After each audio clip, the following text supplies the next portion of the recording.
Manchester United are in the same hole again. Michael Carrick's appointment as interim coach saw him hired based on his plans for the remainder of the season. 5 wins from 6, with a draw at West Ham. The only blemish makes Carrick the most popular man in the red half of Manchester. Their season is back on track and the future suddenly looks bright again. Vid sponsor, get backlinks and pages indexed fast. ultimateindexing.com.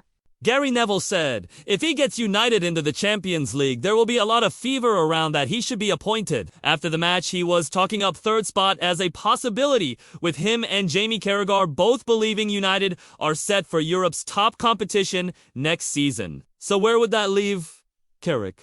The problem is, United have been here before with Ole Gunnar Solskjaer in 2019. That gave him the full-time job after a successful caretaker period, but 2.5 years later, he was out the door. The Dutchman managed to stay beyond the 2024 summer, but it proved to be just a stay of execution. United will arguably want to avoid another period like those wasted ones. Neville recognizes that, too. I'm not against Michael being appointed. I love him to bits, he added. But I think Manchester United should go for the best class of manager available. They've had young and inexperienced managers with the last 2 picks. Ole Gunnar Solskjaer has come in before as an ex-player and that didn't work in the end. So I feel removing as much risk as possible is the right option.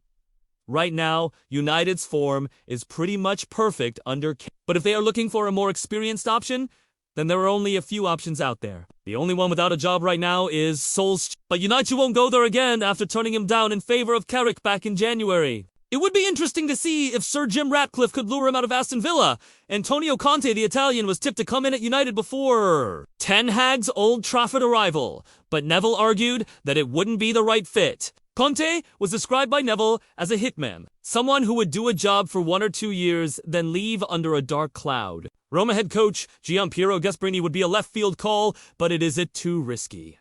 While Eddie held back to Sky's data, Roberto Martinez, but if Portugal reached the latter stages, the Spaniard may not be available until around 4 weeks before the season starts. With Stuttgart boss Sebastian Hoeneß, neither will Carlo Ancelotti. Frank Lampard would be so risky that surely Carrick is a safer bet. Louis van Gaal, there is also the option of Gareth's, especially with former England assistant coach Steve Holland, but again, it's a risk. So are any of those options better than Carrick? There is, of course, no guarantee that Carrick would take the United job full-time if he was offered it. I wondered whether Michael actually would say no, said Neville last month. He is that type of guy, Michael. He's someone who would always work in the best interest of the football club. He may do that, or he might say, no, I feel comfortable enough.